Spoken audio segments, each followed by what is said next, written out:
Formation যখন আমি করি এটা 2014-তে শুরু হয় অফিস।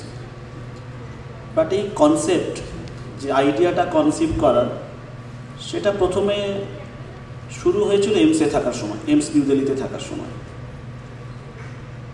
এই গল্পটা আমি এই কারণেই শোনাচ্ছি, এটা ইন্টারেস্টিং এই কারণে যে আমরা যারা ডাক্তার বিভিন্ন প্রাইভেট সেটআপে কাজ করি বা গভর্নমেন্ট সেটআপে করতে চাই, আমরা বহু ক্ষেত্রে একটা সমস্যার মুখোমুখি সবাই, যে আমাদের যে ড্রিম থাকে বা যেভাবে আমরা কাজ করতে চাই অনেক ক্ষেত্রে সেটা করা হয়ে ওঠে না, বিভিন্ন কারণ থাকে।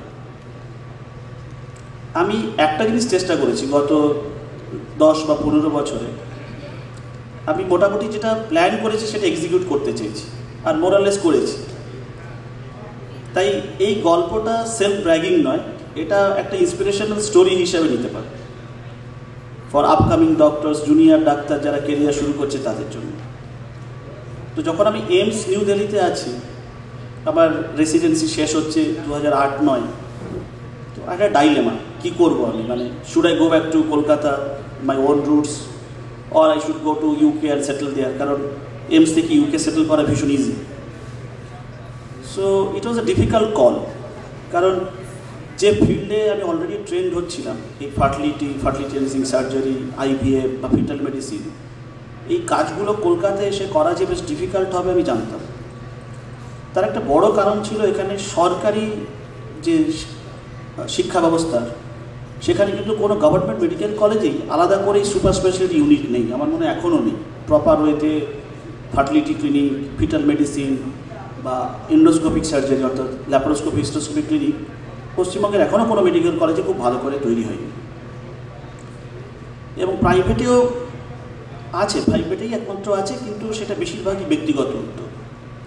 সেই অর্থে ইনস্টিটিউট যেখানে গিয়ে অ্যাটাচমেন্ট নেওয়া যায়, কাজ করা যায়, সেটা একটা চিন্তা ছিল 2009। তার তুলনায় ইউকে চলে যাওয়া অনেক সহজ ছিল বা এমসে স্টে ব্যাক করা অনেক সহজ ছিল। যেহেতু আমি আমার ব্যাচের টপার ছিলাম, আমার পক্ষে থেকে যাওয়াটাই অনেক বেটার অপশন ছিল। তো আমার মনে আছে আমার যখন ডিপার্টমেন্টে ফেয়ারওয়েল হয় এমসে 2009 শেষ 2010-এ, তখন আমাকে জিজ্ঞেস করা হয়েছিল যে আমি থাকতে চাই কিনা ডিপার্টমেন্টে অ্যাজ ফ্যাকাল্টি।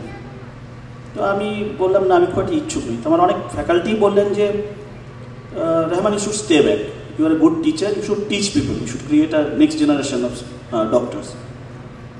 তো আমি তবু বললাম না, আমি ফিরে যেতেই চাইছি কলকাতায়। তো আমার তখন মনে আছে আমার দুজন ফ্যাকাল্টি, দুজন টিচার আমায় সাপোর্ট করেছিলেন, ডক্টর দীপিকা ডেকা, ডক্টর নীনা মালহোত্রা। ডক্টর নীনা মালহোত্রা আমার গাইড আর মেন্টার ছিলেন, আর সর্বার্থেই গুরু। তো এরা দুজন আমায় বললেন, we feel Rahman should go back to Kolkata and create some institute, he can teach some people what institute taught him. ব্যাপারটা এটাই, আমার ফিরে আসার উদ্দেশ্য এটাই ছিল যে একটা ইনস্টিটিউট, সেন্ট্রাল ইনস্টিটিউট যেভাবে আমাদের ট্রেন করে সিস্টেমেটিক ওয়েতে, সেই ট্রেনিংকে প্রোপাগেট করা। সেটা করতে গেলে কীভাবে করব? Coming from a middle class background, একজন মিডল ক্লাস ব্যাকগ্রাউন্ড থেকে এসে এটা সাংঘাতিক চিন্তা আমাদের মাথায় থাকে। আর ডাক্তারদের কেরিয়ারের শুরুতে যা হয়, আমরা এত পয়সাও আর্ন করি না যে এইরকম একটা বড় ইনস্টিটিউট তৈরি করতে গেলে it will need some few crores, মানে ব্যাপারটা অত সহজ গল্প না। এবং যখন আমি এমস ছাড়ছি, আমার মনে আছে আমার অ্যাকাউন্টসে তখন balance should be around 8 to 8.5 lakhs, not more than that. আর সেখান থেকে আমি যেরকম ইনস্টিটিউট তৈরি করার কথা ভাবছি, সেখানে কমসে কম ইনভেস্টমেন্ট লাগবে 8 থেকে 10 কোটি, তার মানে 100 গুণ। এই অ্যামাউন্টটা মেনশন করার একটাই উদ্দেশ্য, যখন আমরা কাজ শুরু করি আমরা সবাই এটাই প্রথমে ভাবি যে আমার কাছে যা আছে তার থেকে 100 গুণ কী করে আমি জেনারেট করতে পারি। অদ্ভুত ব্যাপার, গত 10 বছর আমি করেছি, তার প্রমাণ ক্রেডেল। এবং সেটা কিন্তু বড়সড় কোনো লোন না নিয়ে, কোনো রকম বিশেষ 2 নম্বরই না করে, কারোর থেকে অবৈধ উপায়ে পয়সা না তুলে। কারণ ইউজুয়ালি এন্টারপ্রেনারশিপের একটা বড় জিনিস, যারা জুনিয়র এন্টারপ্রেনারশিপ করতে চাই আমি তাদের জন্যই বলবো যে এন্টারপ্রেনারশিপের একটা বড় ফাঁদ থাকে যে ইনভেস্টমেন্ট কোথা থেকে আসবে, কে ইনভেস্ট করবে, কে প্রমোটার হবে বা কে ইনভেস্টার হবে, সেটা একটা ফাঁদ। কারণ at the end money speaks, যার পয়সা সেই ডিকটেট করতে শুরু করে দেবে। সো যে প্রফেশনাল লিবার্টি যেগুলো আমরা চাই সেগুলো পাবো কি না। সো আমি চাইলেই প্রথমেই করতে পারতাম কি, কোনো ইনভেস্টার নিতে পারতাম, I could have sold my ideas, start up যেমন করে শুরু করা হয়। কিন্তু আমি ভেবে দেখলাম তার বিপদ অন্য জায়গায় দাঁড়াবে। যে পয়সা দেবে সেই ডিকটেট করতে থাকবে, রুলস রেগুলেশনস, আমরা যেভাবে কাজ করতে চাইছি সেটা অথচ আমি তার থেকেই বেরোতে চাইছি। সো আই থট ঠিক আছে, করা যাবে, ফেরত যাওয়া যাবে। আমি ফিরে এলাম, এসে জয়েন করলাম সিএমআরআই। ডাক্তারদের আলটিমেট কাজ হচ্ছে স্কিলের পেছনে দৌড়ানো। আমি যখন এমসে ছিলাম তখন আমাকে নীনা ম্যাম বারবার একটা কথা বলতেন कि रहमान काम के पीछे भागना, पैसों के पीछे नहीं भागना। जिस दिन तो अच्छा काम करेगा पैसा तेरे पीछे भागेगा, ব্যাপারটা সত্যি। সো আই থট ঠিক আছে, আমার স্কিল আছে, জয়েন করি সিএমআরআই জয়েন করার পরে সিএমআরআই আমাকে নিয়ে আসে এই কারণে, CMRI wanted to start a fertility clinic বা ফার্টিলিটি ইনস্টিটিউট। সিএমআরআইতে বিশেষ করে কৃতজ্ঞ ডক্টর স্বপন ভট্টাচার্যের কাছে বা ডক্টর বিডি মুখার্জির কাছে। আমি দুজনের নাম আলাদা করে কেন বলছি, কারণ প্রথম দিকে যখন আমরা প্র্যাকটিস শুরু করি, যদি আমার সার্জিক্যাল স্কিল থাকেও পেশেন্টরা আসতে চায় না, এটা নর্মাল। তো আমার মনে হচ্ছে স্যাররা দুজন যখনই কলকাতার বাইরে যেতেন বা স্যাররা অ্যাভেলেবেল হতেন না, ইউজুয়ালি পেশেন্টদের বলতেন যে রহমান ভালো ছেলে, ওর কাছে গিয়ে তোমরা ভর্তি হও। এই ছোট্ট কথাটার অনেক ভ্যালু আছে, কারণ যখন একজন senior is posing a faith on the junior, তখন লোকেরা সিরিয়াসলি নিতে শুরু করে। ইনফ্যাক্ট আমার মনে আছে what I will say game changer in Kolkata বা টার্নিং পয়েন্ট ইন কলকাতা, স্যারেরই পেশেন্ট, স্যারের মনে আছে কিনা এনে স্যার এখানে আছেন, তো সিএমআরের এক স্টাফ, ওর 17 উইক্সে লিকিং পিবি হয়ে গেছিলো। ও স্যারকেই দেখাতো, ডক্টর স্বপন ভট্টাচার্যকেই দেখাতো, স্যার আছেন এখানে, স্যার জানেন ঘটনা। এটা 2012-র ঘটনা বলছে। তো 16-17 উইক্সে যখন রাপচার অফ মেমব্রেন হয়ে যায়, তখন ইউজুয়ালি আর বাচ্চার ভায়াবিলিটি, প্রেগনেন্সি প্রগনোসিস ভালো হয় না। ওরা অনেকদিন ইনফার্টিলিটির পরে কনসিভ করেছিল। তারপর মনে হচ্ছে স্যার ওকে বলেছিলেন যে তুমি গিয়ে না, ওর হাজব্যান্ড সিএমআরআই স্টাফ ছিল পেশেন্টে, বলেছিলেন যে তুমি রহমানের সাথে কথা বলো, হয়তো নতুন কোনো আইডিয়া দিতে পারে। তো তারপর স্যার পেশেন্ট আমার আন্ডারে ট্রান্সফার করলেন পেশেন্ট, এবং আমরা ওর অ্যামনিও প্যাচ করি। যারা এখানে আছে জানে যে অ্যামনিও প্যাচ এই pre viable premature rupture of মেমব্রেনে করা হয়, খুব কম কেসেসই করা হয়েছে। আমি ওকে বললাম এটাই একমাত্র আইডিয়া আছে, তুমি এখানে করতে পারো, কিন্তু cost will be very high. বলে আমার অসুবিধা নেই স্যার, আমি সিএমআরআই স্টাফ, মেডিক্লেম পাবো, আপনি করুন। তো আমার মনে হচ্ছে সিএমআরআই লেবার উপর আমরা অ্যামনিও প্যাচ করলাম, এবং অদ্ভুতভাবে সেই প্রেগনেন্সি কন্টিনিউ করে গেল 34 উইক্স অব্দি। যে deliver a viable baby, it was 1.8 or 1.9 kg. The baby grew up. The thing was, why this was a game changer, then they understood, okay, I can deliver something extra, and I believed, okay, কলকাতায় আমার কোনো জায়গা আছে, so I can stay back. Otherwise তার আগে অবধি আমি ভাবছিলাম যে আমি হয়তো আবার দিল্লি ফেরত চলে যাব। ইন দ্য মিন টাইম আমি বেহালার জেমস লং সরণিতে একটা নার্সিং হোম আছে, জেমস লং ক্লিনিক, ওদের সাথে পার্টনারশিপে আমরা প্রথম ক্রেডেল শুরু করি, এবং সেটা ইনঅগারেট করেছিলেন ডক্টর বিডি মুখার্জি। স্যারের আজকেরও আসার কথা ছিল, স্যার নেই আমাদের মধ্যে, বাট আমি যেটা বলেছি যে ডক্টর বিডি মুখার্জি আর ডক্টর স্বপন ভট্টাচার্য, এই দুজন সিনিয়র আমাকে সবসময় ইন্সপায়ার করেছেন সিএমআরআইতে। আমি যতবার মানে কোনো কনফিউশনে স্যারদের কাছেই জিজ্ঞেস করেছি যে আমার এতে মুভ করা উচিত কিনা। তো আমার মনে হচ্ছে এসবি স্যার একবার আমাকে বলেছিলেন যে রহমান নতুন কিছু করতে চাইলে গো অ্যাহেড, মানে অত কিছু ভাবলে করতে পারবে না। 2014-তেই ক্রেডেল শুরু হলো। ডিফিকাল্ট জার্নি এই কারণে যে প্রথমে ক্রেডেল যত ফেসিলিটিস আছে এত ছিল না। We started with a very basic IVF centre, as a very basic IVF centre. এবং এই আইভিএফ সেন্টার যখন শুরু হচ্ছে, তখন আমার সঙ্গে প্রথম আলাপ হলো পরাগ তখন একদম নতুন বেরিয়েছে এমব্রিওলজিতে করে।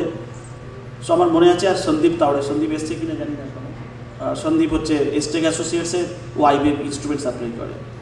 তো জেমস লংয়ে একটা চাইনিজ রেস্তোরাঁ ছিল, পরাগের মনে আছে। আমি পরাগ আর সন্দীপ তাওড়ে একদিন বসে ডিনার করতে করতে প্ল্যান আউট করলাম যে কী করে আমাদের এগোনো উচিত। That was the first starting point. তারপর জেমস লংয়ে শুরু করলাম, সংযুক্তা ছিল আমার সাথে, সংযুক্তা এসছে, সংযুক্তা ডিএনবি পিজিটি ছিল আমার, অ্যান্ড সংযুক্তাকে ওয়াজ দ্য রিয়েল ফলোয়ার। সংযুক্তাকে বললেই হলো, সংযুক্তা চলে আসবে। Sanjukta started with us. তারপরে কবিতা, মহাদেব, শুভ, মিঠুন আছে, আর এছাড়াও তখন প্রথম দিকে আমাদের টিনা ছিল। সো এই দিয়ে শুরু হলো, প্রথম 8-10 স্টাফ দিয়ে ক্রেডেল শুরু হলো।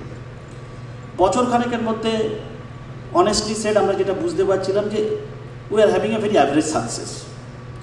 ল্যাবের কোয়ালিটি যেভাবে আমরা করতে চাইছি, জেমস লংয়ে ওদের সঙ্গে মতবিরোধ হচ্ছে, কারণ ল্যাবের কোয়ালিটি হচ্ছে আসল কথা। You need to infuse more money into it, পরিষ্কার কথা। প্রফিট পরে, প্রথম কথা হচ্ছে যে কাজটা ঠিকঠাক হচ্ছে কিনা। তো তখন আমরা প্যারালালি নতুন বিল্ডিংটা করতে শুরু করি, এবং নতুন বিল্ডিংয়ে মোরাললেস আমরা যেটা করি সেটা হচ্ছে একটা state of the art IVF lab, যেটা লাগে। তার পেছনে প্রচুর ইনভেস্টমেন্ট গেছে। আমাকে এই প্রশ্ন অনেকেই করেছে যে এত ইনভেস্ট করছি রিটার্ন আসবে কিনা। আমি আবারও বলছি, যে কথায় আমি চিরকাল বিশ্বাস করেছি যে ডাক্তাররা শুধু রিটার্নের কথা ভেবে কাজ করতে পারে না। This is a profession, you are here to deliver for the patients, remember this. Once you begin to deliver for the patients, you get back a lot of things, love, money, respect, lots of things, but first thing you have to deliver. So সেই ডেলিভারির জন্য যেটা দরকার ছিল, high quality IVF lab তৈরি করা, high quality equipments কেনা, সেগুলো আমরা আস্তে আস্তে করি। এবং এটা আমার বলতে দ্বিধা নেই, গর্বের সঙ্গে এটা আমি বলতে পারি, সবাই জানে যে ক্রেডেলে আমরা অত্যন্ত high quality set up maintain করি। We maintain a very high quality set up. তো আমার মনে আছে যখন জেমস লংয়ে আমরা করছি, অ্যান্ড অন সার্টেন থিংস, একদিন মনে আছে পরাগ আর সংযুক্ত আমার সঙ্গে সন্ধ্যেবেলা বসেছিল। সো আমি বললাম যে I am not happy with this lab, যে ল্যাবটা এখানে আমরা তৈরি করেছি কিছু একটা ফল্টস আছে যেটা আমরা ডিটেক্ট করতে পারছি না। তারপর মনে আছে সংযুক্তকে আমি বললাম যে একদিন এই ফল্টটা আমি ডিটেক্ট করবো এবং পরের যে ল্যাবটা বানাবো it will be much better then this lab. Cradle তার জার্নি শুরু করলো, তার পেশেন্ট বাড়তে শুরু করলো এবং গ্র্যাজুয়ালি আমরা দুটো দিকেই বেড়েছি।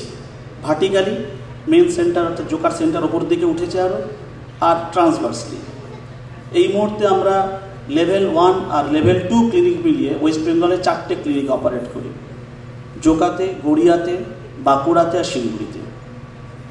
এবং আমরা জোকার সেন্টারে এখন ডেডিকেটেড ফিটাল মেডিসিন ইউনিট শুরু করেছি। তার সঙ্গে আমাদের ফার্টিলিটি এনহ্যান্সিং সার্জারি অর্থাৎ ল্যাপারোস্কোপিক, হিস্টোস্কোপিক সার্জারির সমস্ত স্পেকট্রাম এখন আমরা করি।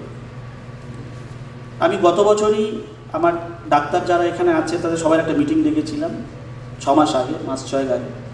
যে কথাটা আমি ওদের বলেছিলাম সেটাই হচ্ছে আমাদের ফিউচার ডিরেকশন। আমি ওদের বলেছিলাম যে গাইনিতে 4টে সুপার স্পেশালিটি আছে, gynae oncology, laparoscopy, hysteroscopic surgery, fertility treatment আর ফিটাল মেডিসিন। এই 4টের মধ্যে 3টে আমরা সিঙ্গেল সেট আপ, এইরকম ডে কেয়ার সেট আপ বানিয়ে বা কম্পারেটিভলি 50 বেড বা 100 বেড হসপিটাল বানিয়ে করতে পারি। অনকোলজি তার একটু বড় মাল্টি স্পেশালিটি লাগে, সেটা করাটা মুশকিল। কিন্তু এই 3টে সেট আপে আমরা ইস্টার্ন ইন্ডিয়ার মধ্যে রেফারেন্স সেন্টার হয়ে উঠতে পারি। এমন কিছু কাজ করা, এমন কিছু জিনিস করা যেটা অন্য জায়গায় হয় না, তার জন্য লোকেরা আমাদের কাছে আসুক। এটা আমার বলতে দ্বিধা নেই। গত কয়েক বছরে এইরকম বেশ কিছু সার্জারি, বেশ কিছু পেশেন্টস আমাদের কাছে এসছে এবং তারা সাউথ ইন্ডিয়াতেও গেছে, মানে যেটা কলকাতা থেকে ট্রেন থাকে লোকজনের সাউথ ইন্ডিয়া যাওয়ার, ল্যাপারোস্কোপিক সার্জারির জন্য, হিস্টোস্কোপিক সার্জারির জন্য, কিন্তু না হয়েও তারা ফেরত এসছে আমাদের কাছে। সে বাঁকুড়াতেও যখন গেছি, বাঁকুড়াতেও এসছে, মেন সেন্টারেও দেখেছি, ফেরত এসছে, আমরা তাদের আবার সার্জারি করেছি, now this has been successful, they are been pregnant. So সেইটাই হচ্ছে আমাদের কাছে ফিউচার চ্যালেঞ্জ। আর এরপরে যে কথাটায় আসবো সেটা হচ্ছে যে গত 10 বছরে ক্রেডেল অনেকের মুখে হাসি ফুটিয়েছে, অনেক দম্পতি, নিঃসন্তান দম্পতি, কিন্তু আমরা নিজেদেরকে আইভিএফ সেন্টার হিসেবে আইডেন্টিফাই করি না। আমি সবসময় যাদেরকে ট্রেন করেছি একটা কথাই বলেছি, take it as a fertility treatment. IVF fertility ট্রিটমেন্টের একটা পার্ট মাত্র, এছাড়াও মেডিসিন, ল্যাপারোস্কোপিক সার্জারির প্রচণ্ড ইম্পর্টেন্ট রোল থাকে। তাই আমরা কমার্শিয়াল সেট আপগুলোর মতো আইভিএফ করে দৌড়তে থাকি। সবাই জানে আমাদের ক্রেডেলের মোটো থেকেছে, কোনো পেশেন্ট যদি মনে হয়েছে ল্যাপারোস্কোপিক সার্জারি করে আমরা করেছি এবং তারা সাকসেসফুলি কনসিভও করেছে। তাই ক্রেডেল তার গত 10 বছর ধরে আইডেন্টিটি আমার মনে হয় বেশি তৈরি করেছে ফার্টিলিটি ইনস্টিটিউট হিসাবে, নট মেয়ার আইভিএফ সেন্টার। আমি চাই এই আইডেন্টিটি সামনের দিকে চলতে থাকুক, কারণ আইভিএফ শুধুমাত্র ট্রিটমেন্টের একটা পার্ট। পেশেন্টদের কাছে এই মেসেজ যাওয়াটা দরকার যে শুধুমাত্র কমার্শিয়াল কারণে, because they will pay you, don't suggest a treatment which is not going to be effective. Be honest and transparent. গত 10 বছর আমরা সেটা দেখেছি। আমি এটা বলবো না যে আমাদের সমস্ত কেস সাকসেসফুল হয়েছে, তাহলে সেটা নির্জলা মিথ্যে কথা বলা হবে। We have ফেলিওর্স but we have more success অনেক বেশি হয়েছে। সেই পেশেন্টরাই আমাদেরকে পেশেন্ট এনে দিয়েছে, তারাই অন্যদেরকে বলেছে আমাদের কাছে আসার জন্য, তারাই আমাদের সবচেয়ে বড় শক্তি।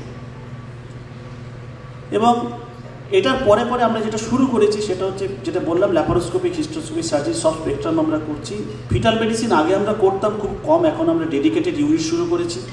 এখন দেবলীনা বা এরা জয়েন করেছি। সো ফিটাল মেডিসিন ইউনিট আমরা একটা নতুন বিল্ডিং করেছি ওখানে জোকাতে, সেখানে ফিটাল মেডিসিন ইউনিট ডেডিকেটেড হইতে যাবে। পুরনো যে বিল্ডিং সেটা শুধুমাত্র ফার্টিলিটি ট্রিটমেন্টের জন্য থাকবে। আস্তে আস্তে আমি যেটা বললাম যে আমরা শিলিগুড়িতে লেভেল 2 ক্লিনিক করেছি, যেটা জাস্ট ওপিডি শুরু হয়েছে। বাঁকুড়াতে একটা লেভেল 1 ক্লিনিক আছে, গড়িয়াতে একটা লেভেল 1 ক্লিনিক আছে। এবং ক্রেডেলে একটা সেকেন্ড জেনারেশন তৈরি হচ্ছে আমার পরে। হানি, সংযুক্তা, সৌমেন, বিতান, দেবলীনা যারা আছে, আশা করি এরা গ্র্যাজুয়ালি আমার থেকে এই ব্যাটনটা নিতে পারবে, কারণ এটা রিলে রেসের মতো। ভালো অর্গানাইজেশনের জন্য যেটা লাগে সেটা হচ্ছে রিলে রেস। একজন শুরু করে একটা আইডিওলজি থেকে শুরু করে, তারপরে সেই ব্যাটনটা পাস অন হতে থাকে। সেটা যদি সাকসেসফুলি পাস অন হয় তাহলে কেরিয়ার চলতে থাকবে। এবং এই যে জার্নিতে থ্রু আউট যদি আমাকে ধন্যবাদ জানাতে হয়, তাহলে প্রথমেই শুরু করব, অফকোর্স লোকজন শুরু করবে the God and almighty, but in a sense I am a bit atheist. আমি খুব একটা রিলিজিয়াস নই, সেটা সবাই জানি। So I not thank God or something. I believe we have to perform, God doesn't perform for us, but you may differ, but that is the thing. So I'll thank my parents first, because they provided me with this education, and whatever they had less resources. My parents, I came from a village of Diamond Harbour, they had less resources, but they gave me the courage to have this dream. That's very important as a parent.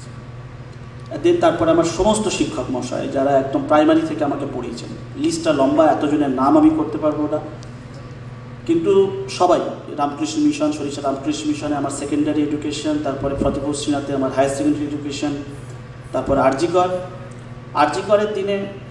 But important জিনিস বলবো, পড়াশোনার বাইরেও আমার exposure থেকেছে, যেটা এই organisation তৈরি হয়েছে, সেটা রাজনীতি। যারা আমার আরজিকরের বন্ধুরা আছে জানে যে আমি ছাত্র রাজনীতি করে বেড়াই, এবং থ্রু আউট আমার MBBS days we fought with the government, with the CPM government, still we fought. এই লড়াইটা যেটা শিখিয়েছিল সেটা হচ্ছে অর্গানাইজেশন তৈরি করা, কী করে মানুষের সাথে কানেক্ট করতে হয় সেটা শেখা, এবং সেটা যখন পরে ক্রেডল তৈরি করেছি সেটা আমাকে ভীষণভাবে হেল্প করেছে। সো আরজি করে সেই বন্ধুবান্ধব যারা কনস্ট্যান্ট সোর্স অফ ইন্সপিরেশন থেকেছে, তাদের সবাইকে ধন্যবাদ। আরজি করের টিচার যারা শিখিয়েছেন। তবে সত্যি গেম চেঞ্জার আমার শুরু হয় এমসে যাওয়ার পরে, যে আমি এমসে যাওয়ার আগে অবধিও মনে করতাম যে I should become an MP or MLA and go to the assembly or parliament. এমসে যাওয়ার পরে প্রথমবার সিরিয়াসলি ডাক্তার হওয়ার কথা ভাবতে শুরু করি।